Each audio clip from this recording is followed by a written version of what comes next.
A eletricidade é uma das maiores forças da natureza.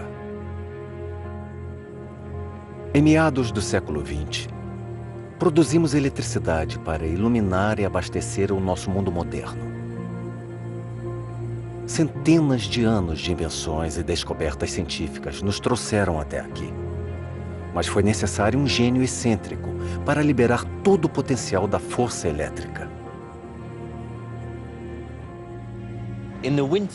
No início de 1943, Nikola Tesla olhou para o céu de Manhattan pela última vez. Tesla nasceu num mundo movido a vapor e iluminado por gás. Mas diante dos próprios olhos, ele viu um novo mundo, um mundo transformado, um mundo movido pela eletricidade. O mundo dele.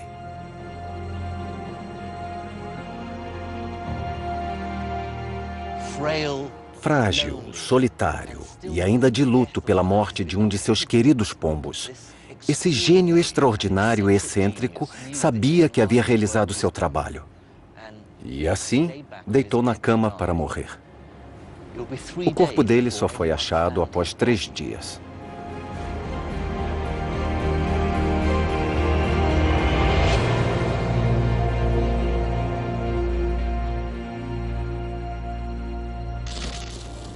Há mais de 200 anos, cientistas descobriram que a eletricidade poderia ser muito mais que uma simples carga estática. Poderia correr em corrente contínua.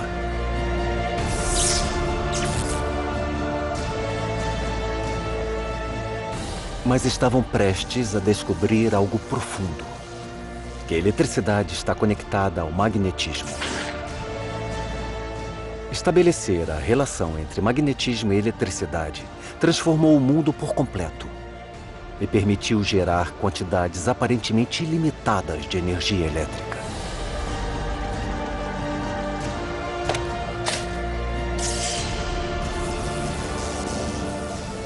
Esta é a história de como cientistas e engenheiros desvendaram a natureza da eletricidade e a usaram num século extraordinário de inovação e invenção.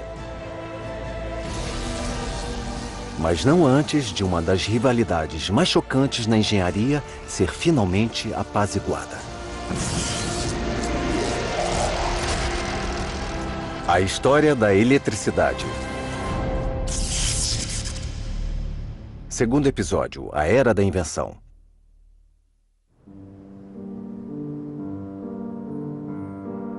A nossa história começa em Londres, no início do século XIX, com um jovem que aprofundou o nosso conhecimento sobre a eletricidade mais que qualquer outra pessoa. Em 29 de fevereiro de 1812, um encadernador autodidata de 20 anos, chamado Michael Faraday, chegou aqui, no Instituto Real da Grã-Bretanha.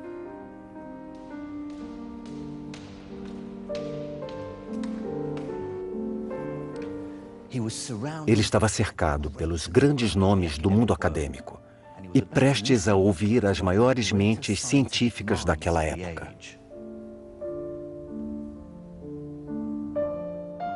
Faraday, filho de um ferreiro, concluiu sua educação formal aos 12 anos de idade. Ele nunca chegou à universidade, mas nunca parou de aprender, pois era fascinado pela ciência. Faraday trabalhava duro durante o dia, encadernando livros. Porém, à noite, ele lia toda a literatura científica que lhe estivesse disponível. Ele adorava aprender coisas novas sobre o mundo e possuía o constante desejo e paixão para compreender por que as coisas eram do jeito que eram.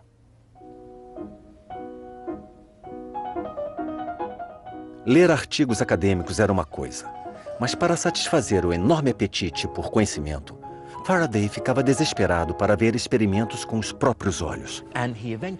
Ele finalmente teve uma chance quando foi convidado para assistir a uma das últimas palestras de um grande químico inglês da época, Sir Humphry Davy. Isso mudou a vida do jovem Faraday para sempre. Após assistir a Davy, Faraday, inspirado e cheio de ideias, soube o que queria fazer da vida. Ele estava determinado a se dedicar ao aprofundamento da ciência. E foi o que ele fez. Após um ano, Davy o nomeou assistente do Instituto Real. Tendo Davy como mestre e chefe, Faraday estudou química em sua completude. Mas o que inspirou suas maiores descobertas? Será que foram as forças invisíveis da eletricidade e do magnetismo? Em 1820, o cientista dinamarquês Hans Christian Ørsted estudava essas duas forças e fez uma descoberta extraordinária. Ele passou uma corrente elétrica por um fio de cobre e o aproximou de uma agulha de bússola magnética. Ele viu que isso fazia a agulha girar. Para ele, foi algo notável. Ele demonstrou pela primeira vez que uma corrente elétrica pode criar uma força magnética. Ele uniu a eletricidade e o magnetismo. Hoje é chamado de eletromagnetismo e é uma das forças fundamentais da natureza. A descoberta de Ørsted despertou um novo espectro de inventividade nos campos da eletricidade. Podemos ver cientistas conduzindo experimentos elétricos e competindo para estabelecer novos elos entre a eletricidade e as outras forças da natureza. No Instituto Real, Faraday traçou o seu caminho recriando o trabalho de Hans Christian, o que marcou seus primeiros passos rumo à fama e à fortuna. Através de sua pesquisa exata, ele concluiu que há um fluxo de forças atuando entre o fio e a agulha da bússola.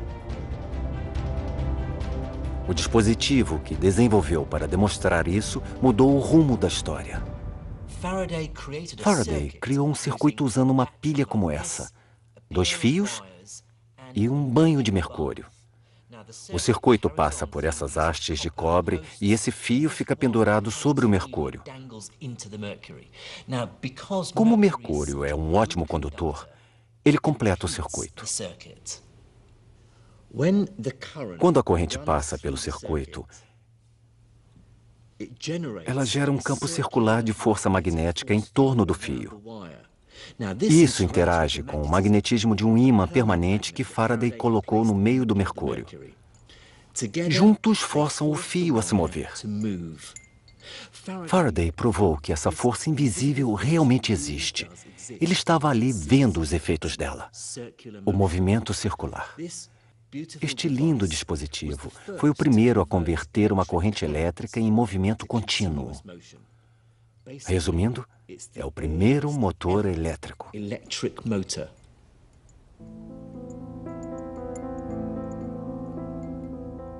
Mas Faraday estava prestes a aprofundar ainda mais esse experimento.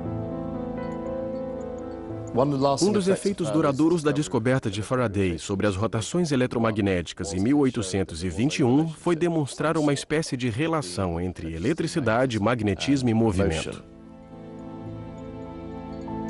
Faraday explorou exaustivamente tal relação e estabeleceu um desafio ainda mais difícil: usar magnetismo e movimento para produzir eletricidade. Tanta obsessão, entrega e determinação acabaram compensando. O grande avanço ocorreu em 17 de outubro de 1931, quando Faraday pegou um ímã como este e o pôs para dentro e para fora de uma bobina de fio. Assim, ele detectou uma corrente elétrica minúscula na bobina, que se movia para um lado e depois para o outro. Faraday sabia que havia descoberto algo.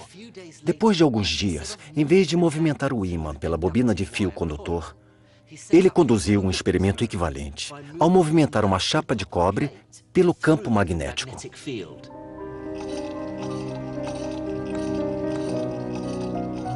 Na época, ele não sabia, Mas enquanto o disco rodava pelo campo magnético, bilhões de elétrons carregados negativamente desviavam do movimento circular original e se deslocavam para a extremidade. A carga negativa aumentava na extremidade do disco, deixando a carga positiva no centro. Quando o disco era conectado a fios, os elétrons fluíam numa corrente estável. Faraday gerou um fluxo contínuo de corrente elétrica. Diferente de uma pilha, essa corrente fluía enquanto o disco de cobre girava. Ele criou energia elétrica diretamente através de energia mecânica. Apesar de Faraday ter descoberto a condução, descoberta essa extremamente importante que gerou efeitos profundos para a compreensão da eletricidade e tecnologia no século XIX, para ele, tal descoberta revelou uma década de grandes pesquisas, pois ela lhe garantiu uma pista sobre como conduzir a pesquisa. Enquanto Faraday deu prosseguimento ao trabalho, tentando compreender a natureza da eletricidade, inventores de toda a Europa estavam menos interessados pelo lado científico da coisa e mais obstinados a descobrir como a eletricidade podia lhe gerar fortuna. O mais notável sob uma perspectiva contemporânea é que, no geral, ninguém realmente se importava muito com o que a eletricidade é. É possível embarcar em grandes debates teóricos. É uma força, é um fluido, um princípio, uma energia, mas todos se interessavam nos desdobramentos práticos da eletricidade. Faraday, vivendo num mundo movido a vapor, informava a comunidade científica sobre a natureza da eletricidade. Ao mesmo tempo, houve outra descoberta. Como podemos usar a eletricidade? O primeiro dispositivo que tirou a eletricidade do laboratório e a entregou nas mãos de pessoas comuns foi o telégrafo.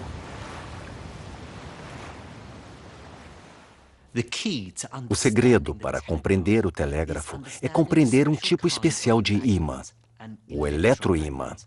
É um ímã criado por uma corrente elétrica. Os primeiros eletroímãs foram desenvolvidos de forma independente por William Sturgeon na Inglaterra e Joseph Henry nos Estados Unidos. Assim como Faraday descobriu que ao enrolar o fio aumentava a corrente produzida pelo ímã em movimento, Henry e Sturgeon descobriram que aumentar o número de voltas nos fios condutores de corrente produzia um campo magnético mais concentrado.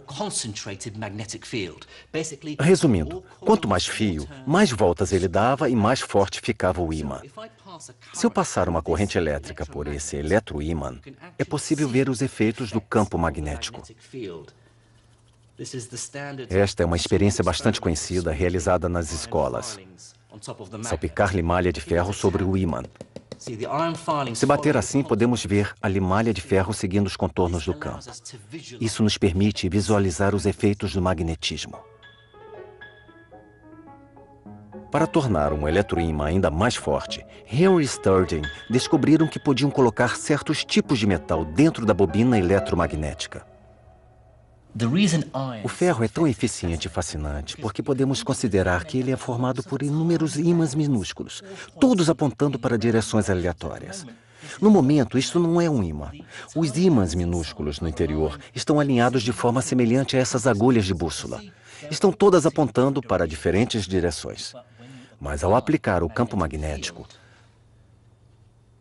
todas se alinham juntamente. Os ímãs se combinam e, de forma acumulativa, somam a força do eletroímã. Henry e Sturgeon colocaram duas bobinas eletromagnéticas em cada braço de uma ferradura para criar algo muito mais poderoso.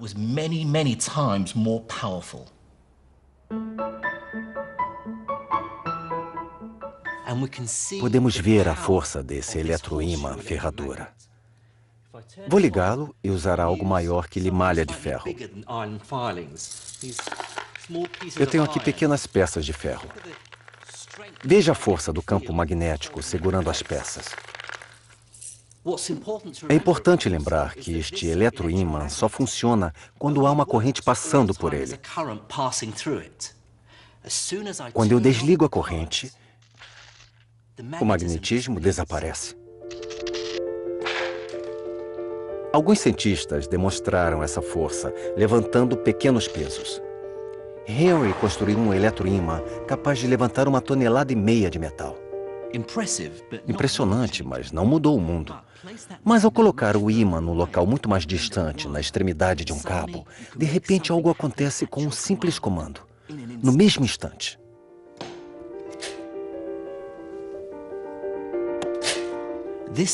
A habilidade de controlar um ímã à distância é uma das descobertas mais úteis. Se a eletricidade pode se tornar visível estando distante da fonte original de energia, temos aí uma fonte de comunicação instantânea.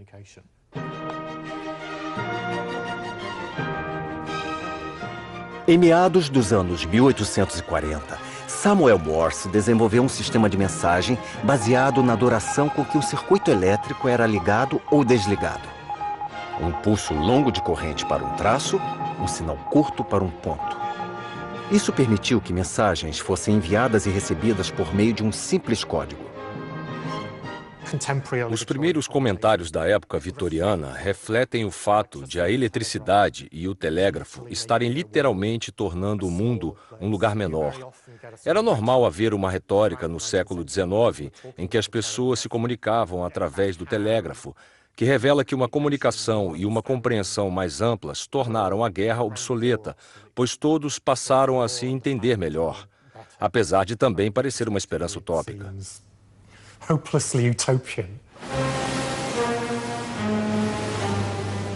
Nos anos 1850, a Europa e os Estados Unidos foram cruzados por bases terrestres de cabos telegráficos. Mas o sonho de comunicação instantânea global era inalcançável, o que era frustrante. A razão para tal era a inexistência de cabos capazes de levar mensagens entre as duas maiores nações do mundo na época: Inglaterra e Estados Unidos. Muitos especialistas estavam convencidos de que um cabo que cruzasse o Atlântico era impossível. Mas os que discordavam sabiam que, se resolvessem tal problema, poderiam ganhar muito dinheiro. Nos anos 1850, um empresário americano e engenheiros britânicos uniram forças para provar que tal feito poderia ser realizado. Tentativas após tentativas terminaram em desastre. Cabos pesados acabavam se rompendo em mares revoltos e tempestades. Finalmente, em 29 de julho de 1858, 2 cabos foram unidos em pleno Oceano Atlântico. Um único cabo que tivesse toda a extensão necessária era pesado demais para ser levado por um navio. Então, uma extremidade foi levada a Newfoundland e a outra ao sudoeste da Irlanda. Após 6 dias, estava pronto o primeiro elo direto entre as duas maiores nações do mundo. O projeto foi saudado como um grande êxito. E uma mensagem formal foi enviada pela Rainha Vitória ao presidente Buchanan, parabenizando o feito. Mas antes de as comemorações acabarem, tudo começou a dar errado. Este é o caderno original de Bright, o engenheiro-chefe. Podemos ver aqui que a mensagem original da Rainha Vitória tinha apenas 98 palavras, mas demorou 16 horas para ser transmitida.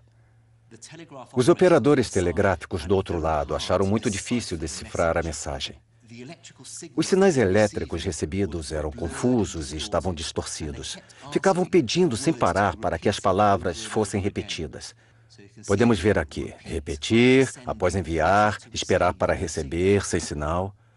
Estava claro que fazer uma transmissão através do Atlântico não seria algo tão direto quanto se esperava. Nos dias que se seguiram, centenas de mensagens foram trocadas. Mas as que chegavam em Newfoundland eram quase indecifráveis. Era uma confusão de pontos e traços. Havia um problema sério com o cabo e só piorava. O cabo de 1858 nunca foi totalmente consertado. E seu fim se deu quando o engenheiro inglês Wildeman Whitehouse erroneamente acreditou que bastava aumentar a voltagem do sinal para as mensagens chegarem a Newfoundland. e o cabo simplesmente parou de funcionar.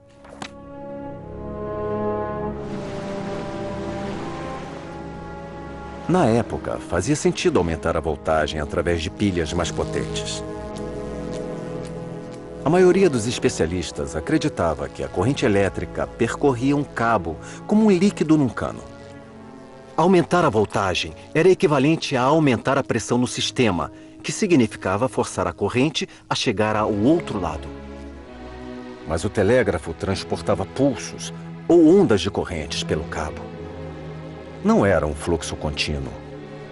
Ao percorrer longas distâncias, os pulsos ficavam distorcidos, dificultando distinguir o que era um ponto curto e um traço longo. Ao estudar a eficiência do cabo submarino, os cientistas começaram a compreender que a corrente elétrica nem sempre fluía feito água. Ela também criava ondas eletromagnéticas invisíveis. Essa descoberta levou a um novo campo de pesquisa no espectro eletromagnético e solucionou os problemas do telégrafo submarino do Atlântico. Na realidade, o cabo transatlântico era um experimento grandioso, ambicioso e muito caro. O fracasso da ciência em acompanhar o ritmo da tecnologia ficou evidente. Assim, uma abordagem muito mais teórica e, na minha opinião, muito mais emocionante para se compreender a eletricidade começava a surgir.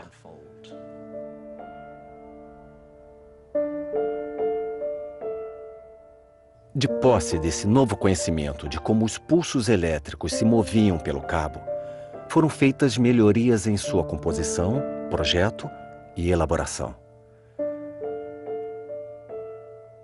Foram necessários mais 8 anos de cientistas e engenheiros trabalhando em conjunto para um cabo em perfeito funcionamento ficar pronto.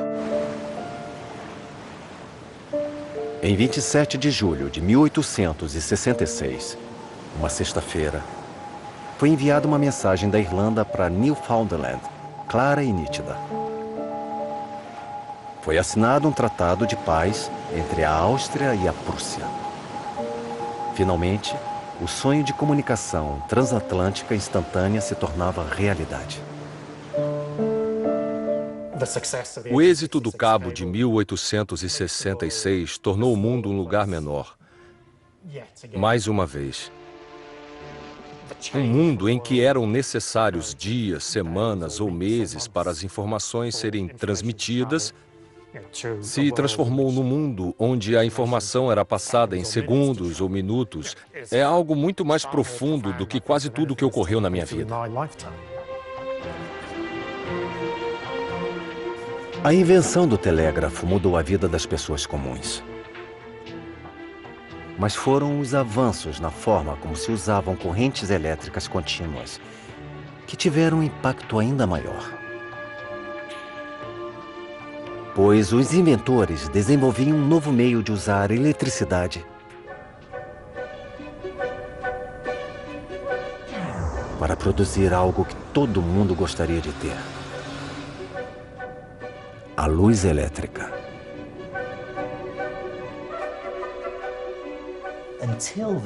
Até o século XIX, só conhecíamos um meio de produzir luz: através da chama.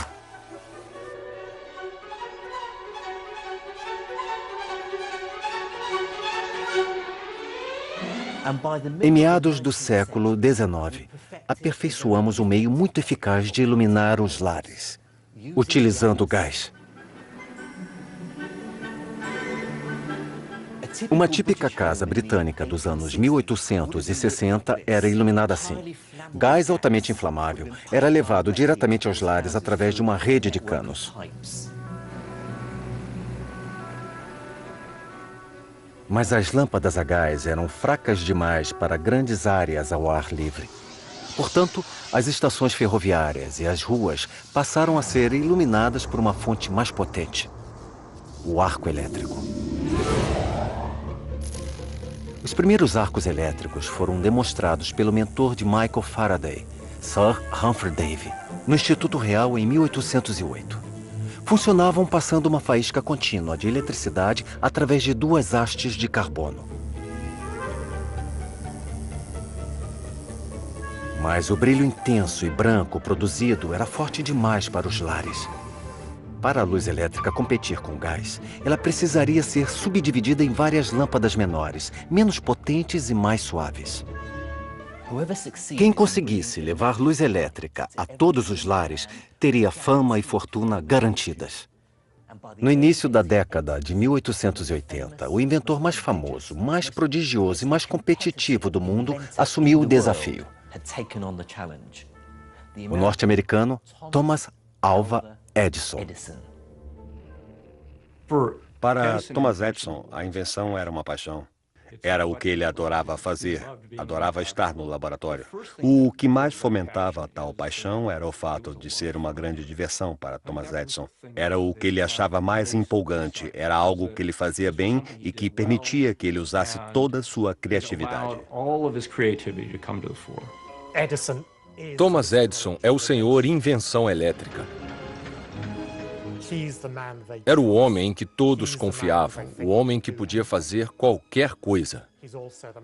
Era também um homem que cultivava boas relações com empresários, com pessoas dispostas a investir dinheiro no que ele acreditava e a apoiá-lo nesses empreendimentos. Para ele, dinheiro era o menos importante. Era importante por um motivo: viabilizar a realização do próximo projeto. Thomas Edison reuniu um grupo de engenheiros jovens e talentosos num laboratório de ponta em Nova Jersey, a 40 quilômetros de Manhattan. Menlo Park foi o primeiro laboratório de pesquisa e desenvolvimento do mundo e permitiu que a equipe de Thomas Edison inventassem em escala industrial. Eles trabalhavam por longos períodos. Um membro da equipe disse que mal via os filhos, pois vivia no laboratório.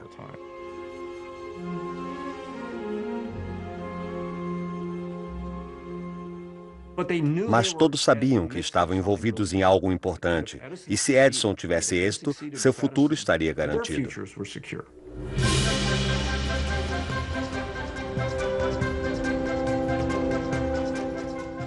O sonho de Thomas Edison era levar luz elétrica a todos os lares do mundo.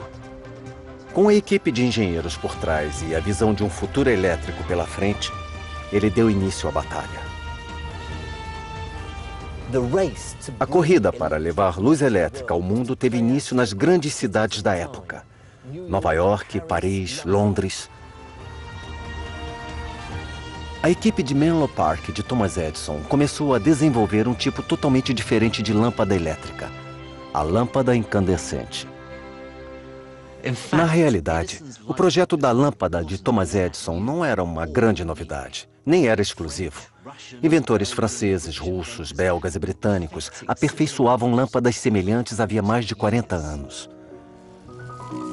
E um desses inventores, o inglês Joseph Swan, estava desenvolvendo sua própria versão de lâmpada incandescente. Tanto a lâmpada de Swan quanto a de Thomas Edison funcionavam através da passagem da corrente elétrica por um filamento. Filamento é um material por onde a corrente elétrica atravessa com mais dificuldade do que pelo fio de cobre no restante do circuito. Ele se baseia na ideia de resistência. Neste recipiente há um filamento feito de grafite de lápis. Podemos ver o que ocorre ao passar uma corrente por ele. No nível atômico, os átomos do filamento impedem o fluxo de eletricidade. Portanto, é necessário mais energia para fazê-la passar. Essa energia é depositada no filamento sob a forma de calor. Conforme se aquece, sua resistência sobe, aumentando a temperatura até brilhar incandescente.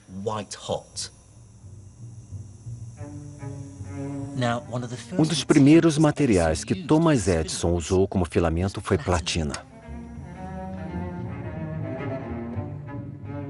O ponto de fusão da platina é relativamente alto e ela pode ser aquecida a uma temperatura incandescente sem derreter.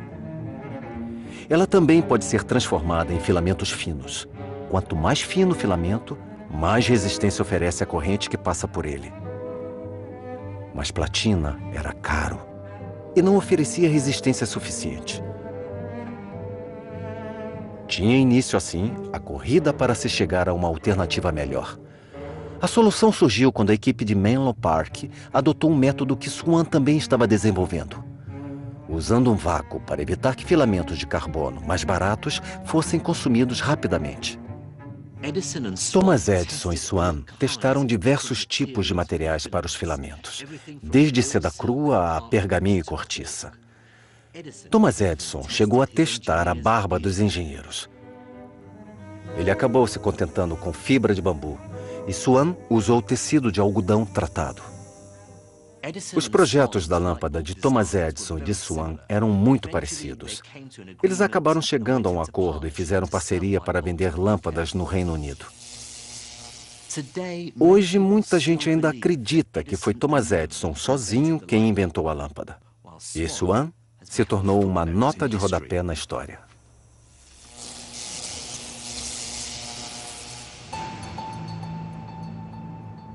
Mas a lâmpada incandescente era apenas parte da estratégia de Thomas Edison. Ele também inventou todo um sistema elétrico de bocais, cabos e medidores que o acompanhavam. Como era um empresário brilhante, ele desenvolveu um meio inovador de distribuir eletricidade. Thomas Edison sabia que o segredo para ganhar dinheiro com o sistema que criara era gerar eletricidade numa estação central e depois vendê-la para o máximo de clientes possíveis. Parece óbvio hoje, mas até então, quem quisesse usar eletricidade tinha que ter seu próprio gerador barulhento para gerá-la. A ambição de Thomas Edison era enorme. Ele queria iluminar a maior e mais emocionante cidade do mundo.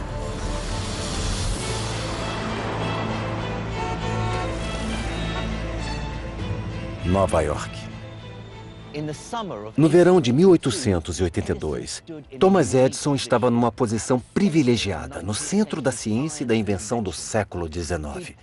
Ele patenteou a inovadora lâmpada incandescente, adquiriu um conhecimento sem precedentes em engenharia elétrica e, acima de tudo, cultivou a fama entre o público americano de ser um inventor tão genial que a imprensa dava atenção a cada palavra sua e a força financeira de Wall Street rapidamente apoiava suas novas ideias. Seu objetivo de acender Manhattan e depois o restante do mundo parecia estar ao seu alcance.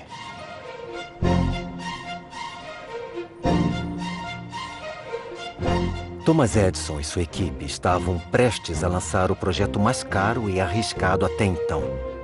A primeira usina elétrica dos Estados Unidos, gerando corrente contínua e direta.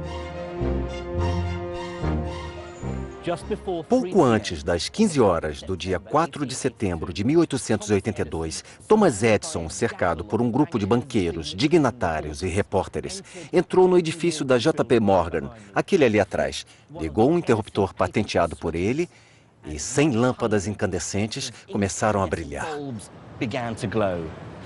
Ele se dirigiu a um jornalista e disse: "Realizei tudo o que eu prometi."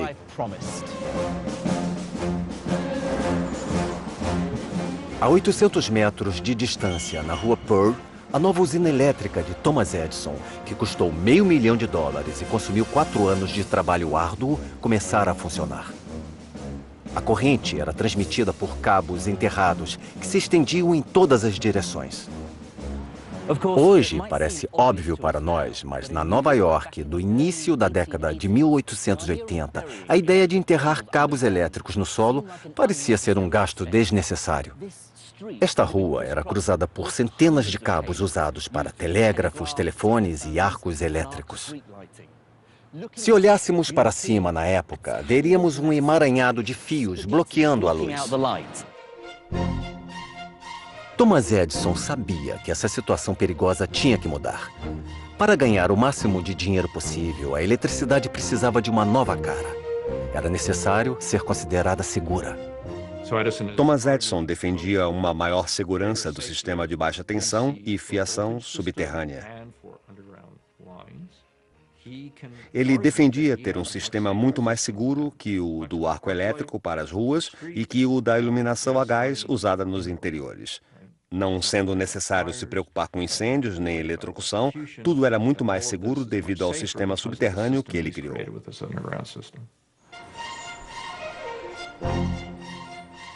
Enterrar todos os cabos, além de muito caro, era um pesadelo logístico, porque aquela era uma das áreas mais movimentadas do mundo. Thomas Edison escolheu esta área por um motivo. Wall Street, rica, importante, influente. Para o sistema de Thomas Edison gerar lucros, os clientes ricos tinham que estar até 1,5 km de distância da usina elétrica.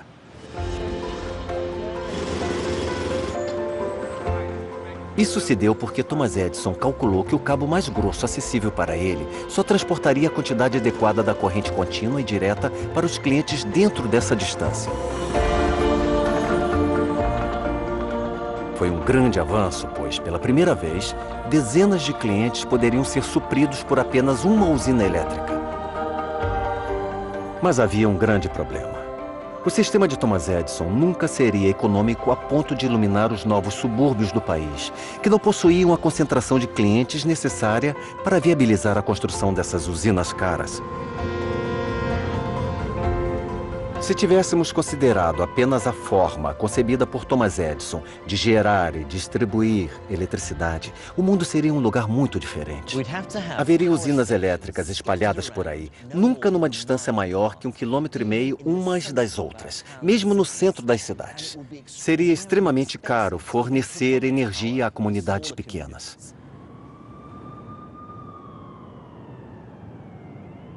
Mas uma pessoa que tinha soluções para esses problemas estava prestes a entrar em cena. Essa pessoa ajudou a criar o mundo moderno e teve um papel crucial numa das maiores disputas da história científica. Ele se chamava Nikola Tesla e estava bem debaixo do nariz de Thomas Edison.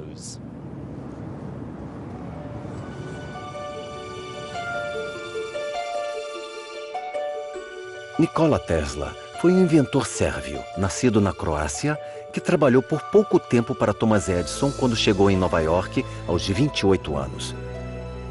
Europeu, introvertido e muito pensativo, ele era tudo o que Thomas Edison não era.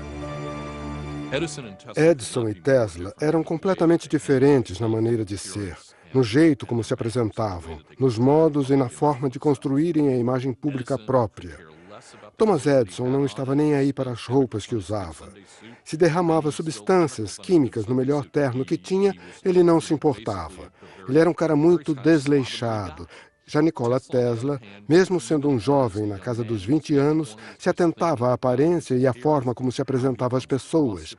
Ele se preocupava com as roupas, com os modos, até mesmo como seu retrato era tirado. Ele sempre queria uma foto de perfil, para que não reparassem que o seu queixo era pontiagudo.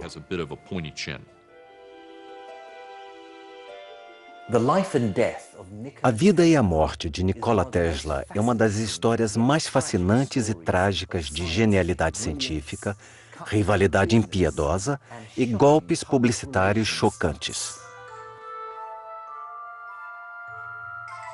O público americano ficou impressionado com as novas usinas elétricas de corrente contínua de Thomas Edison, mas Tesla não achou nada demais. Ele vislumbrava a eletricidade transmitida a cidades inteiras, até mesmo nações. E ele acreditava saber como realizar isso usando um tipo diferente de corrente elétrica.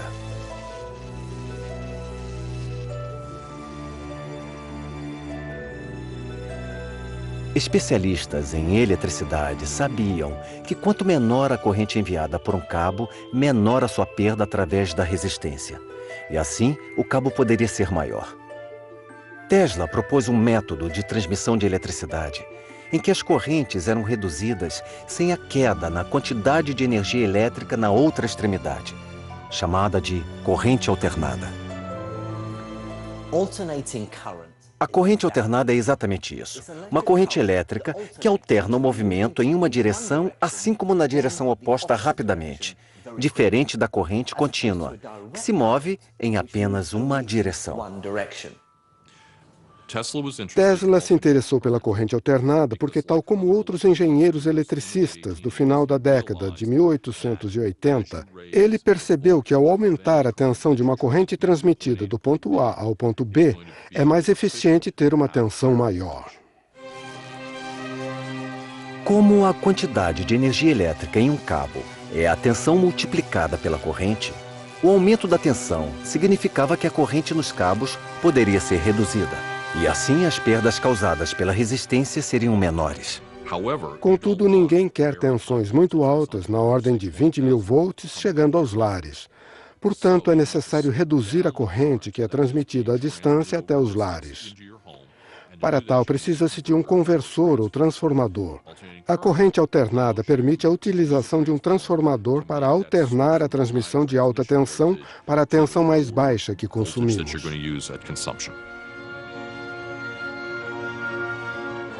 Aperfeiçoar a tecnologia para transmitir eletricidade a centenas de quilômetros de onde ela é gerada foi um passo gigantesco rumo ao mundo moderno. E um rico empresário industrial já estava desenvolvendo a solução. Ele era George Westinghouse. Westinghouse acreditava que a corrente alternada era o futuro, mas tinha uma grande desvantagem. Embora fosse boa para a luz elétrica, ao contrário da corrente contínua, não havia nenhum motor prático que a operasse. Ninguém acreditava que tal motor viesse a existir, com exceção de Nikola Tesla. Tesla, como inventor, gostava de dizer que a primeira coisa a se fazer não é construir algo, e sim imaginá-lo, pensar sobre ele, planejá-lo. Ele tinha aquilo que os psicólogos modernos chamam de memória fotográfica. Ele era capaz de se lembrar de tudo o que via e depois visualizar em 3 dimensões. É comum dizer que quem tem essa habilidade visualiza a um braço de distância, bem aqui, e enxerga em 3 dimensões nesse espaço. Tudo indica que Tesla tinha essa habilidade.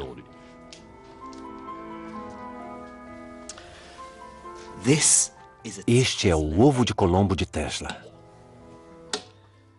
É uma réplica do que foi usado por Tesla para demonstrar sua maior descoberta e uma das invenções mais importantes de todos os tempos. Ele mostrou como o movimento giratório pode ser produzido diretamente a partir de uma corrente alternada, principalmente na corrente gerada a milhares de quilômetros. Foi algo que nunca havia sido feito.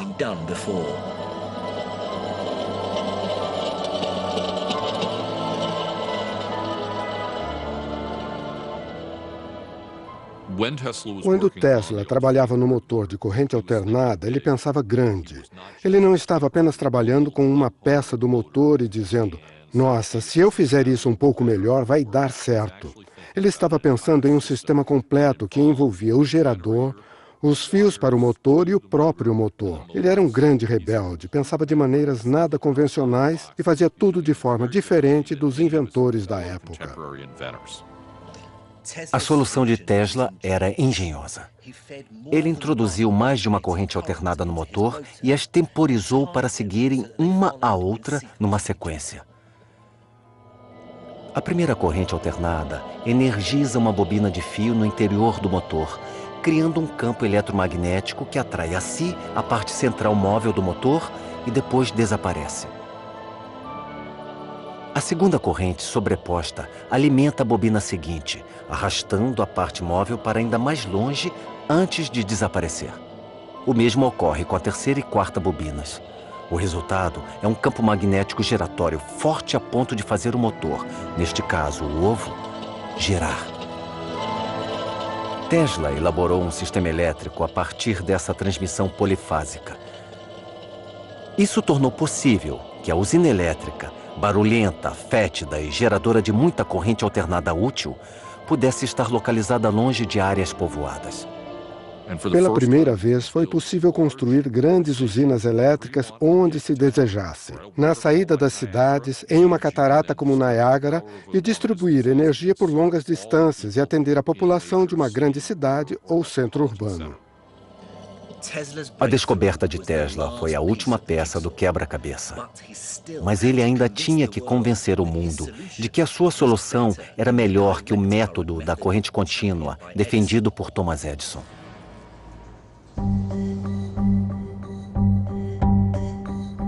Thomas Edison seguiu disseminando o sistema de corrente contínua, construindo usinas elétricas por todo o estado de Nova York. Mas Tesla conheceu George Westinghouse, o homem que poderia realizar os sonhos dele. Em julho de 1888, Westinghouse fez uma oferta pelas patentes de Tesla. Ela se tornou parte do mistério e lendas em torno da história de Nikola Tesla. Mas é difícil separar os fatos da ficção. Tesla recebeu $75 mil pelas patentes de corrente alternada e seria pago $2,50 por cada cavalo de força gerado por seus motores. Era garantia de riqueza pelo resto da vida. Mas não foi o que aconteceu. Hoje nós sabemos que, na época, o sistema de corrente alternada era um método muito melhor de transmissão de energia elétrica. Era de se esperar que, com os avanços de Tesla, nada atrapalharia o êxito da corrente alternada contra a contínua. Mas um homem ainda acreditava em suas invenções de corrente contínua. Dos filamentos das lâmpadas aos interruptores, bocais e geradores, ele não aceitaria perder milhões de dólares para trocar tudo. Thomas Edison. O campo de guerra estava definido. Westinghouse e Tesla travaram uma batalha acirrada com Thomas Edison pelos lucrativos contratos de iluminação de Nova York. Dois sistemas completamente diferentes disputando um prêmio cobiçado. A chance de iluminar os Estados Unidos e, posteriormente, o mundo. Isso ficou conhecido como a Guerra das Correntes. Os dois lados tentavam vencer no preço. Mas Thomas Edison acreditava que sua querida corrente contínua era melhor que a corrente alternada por ser mais segura. Encostar no cabo de Edison, que era de baixa tensão, era doloroso, mas relativamente inofensivo. Já os cabos de corrente alternada transportavam uma tensão muito maior, e encostar no cabo desses poderia ser fatal. Mais uma vez, Thomas Edison estava tentando definir seu sistema CC como seguro, como melhor que o arco elétrico, melhor que o gás e melhor que a iluminação incandescente de alta tensão da CA. Era o sistema seguro. Ao adotar o sistema, sabia-se que era seguro. Thomas Edison afirmava que a CA era um tipo mais perigoso de corrente do que a CC. Ele destacava os incêndios e acidentes ocorridos com operários de Westinghouse causados por curtos-circuitos.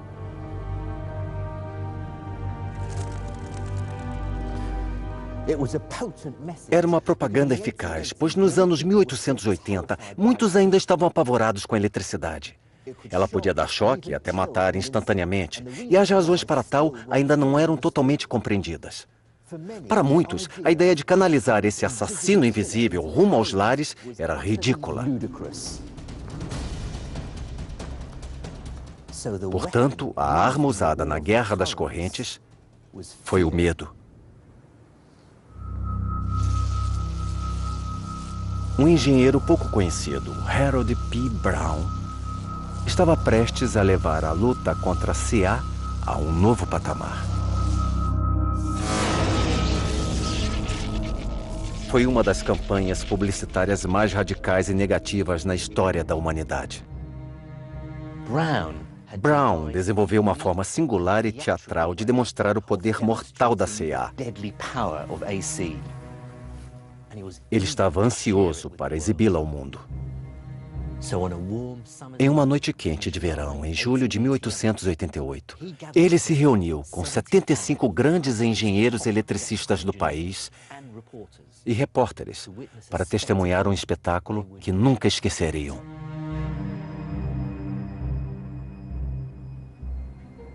O plano de Brown era extremamente macabro. Ele pagou um grupo de meninos de rua para pegar cães vira-latas soltos por Manhattan No palco, ele se dirigiu à plateia. Convidei os senhores para testemunhar o uso experimental de eletricidade em animais irracionais. A demonstração consistia em eletrocutar os cães com energia de CC e CA na tentativa de provar que a corrente alternada matava mais rápido. E não foram apenas cães. Brown continuou realizando espetáculos públicos nos quais matava um bezerro e até mesmo um cavalo. Ele passou de cães para animais maiores por um motivo. Ele queria provar que a energia da CA era tão perigosa que podia matar qualquer mamífero de grande porte, incluindo seres humanos.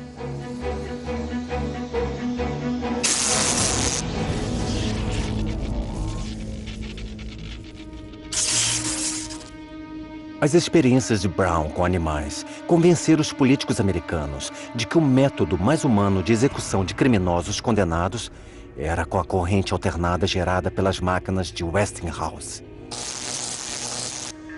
Os advogados de Thomas Edison sugeriram o uso de um novo termo para eletrocução dessa forma: ser Westinghoused.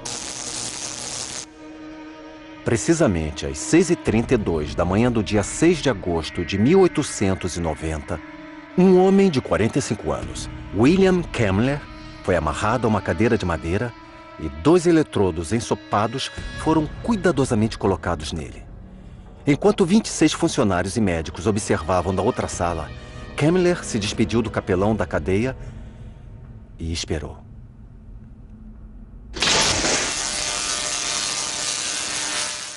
A execução de William Kemmler foi o pior momento da Guerra das Correntes. Mas não marcou seu fim, pois Nikola Tesla estava prestes a realizar algo nunca antes visto. Algo tão maravilhoso e ousado que viveu para sempre na memória de quem presenciou o feito.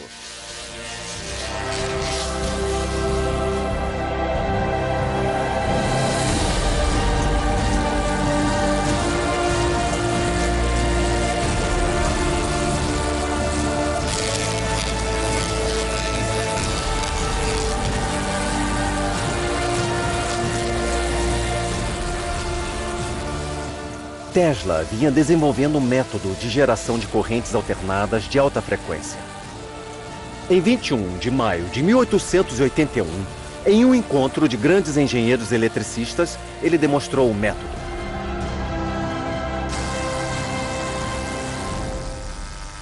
Numa exibição quase mágica de incrível poder e surpresa, sem usar cota de malha nem máscara de segurança, dezenas de milhares de volts produzidos por uma bobina de Tesla atravessaram o corpo dele até a extremidade de uma lâmpada que ele segurava.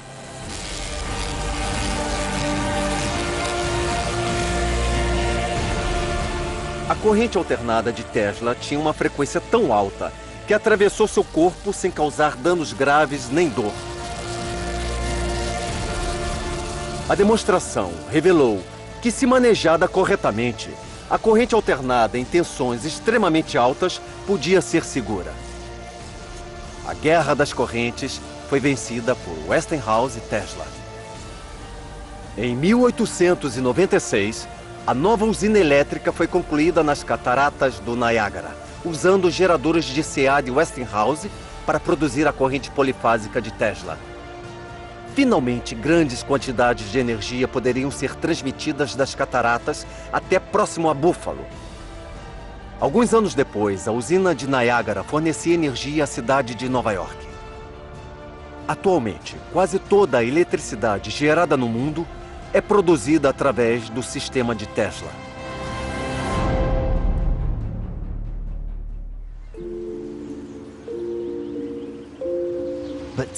Mas a história de Tesla não termina com fama e fortuna.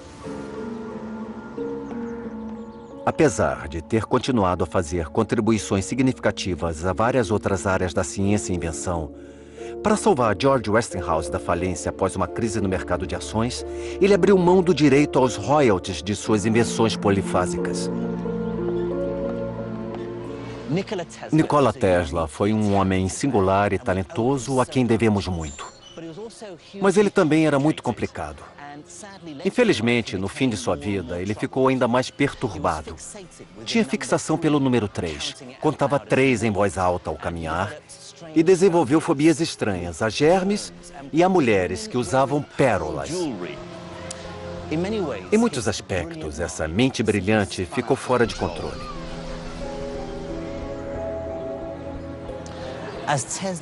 A vida de Tesla ia passando e ele ia se afastando das pessoas, encontrando consolo em outras coisas. Ele ficou obcecado por pombos e era sempre visto alimentando as aves no Bryant Park, no centro de Manhattan.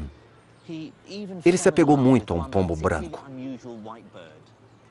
Quando a ave morreu, ele ficou desolado.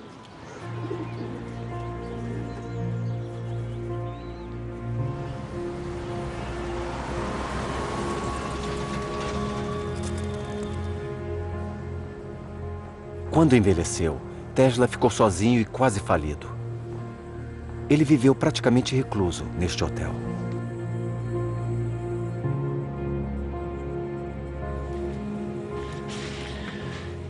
Seus últimos anos de vida foram passados aqui no quarto 3327 do New York Hotel. Triste, confuso e na miséria.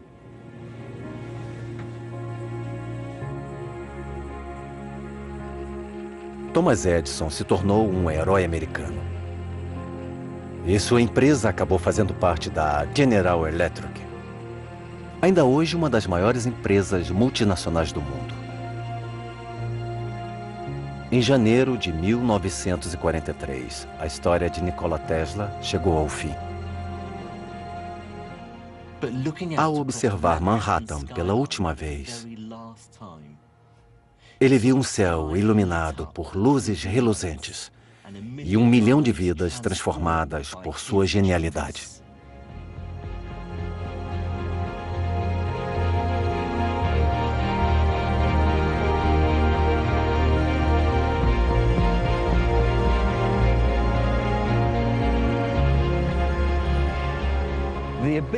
A capacidade de gerar e transmitir eletricidade e a invenção de máquinas para usá-la transformaram o mundo de maneiras inimagináveis. Agora podemos gerar bilhões de watts de eletricidade a cada segundo, a cada hora, a cada dia. Independente de usar carvão, gás ou fissão nuclear. Todas as usinas elétricas se baseiam nos princípios descobertos e desenvolvidos por Michael Faraday, Nikola Tesla e todos os engenheiros eletricistas pioneiros dessa maravilhosa era da invenção. Para nós, a eletricidade não é nada demais. Esquecemos que ela já foi uma força mágica e misteriosa.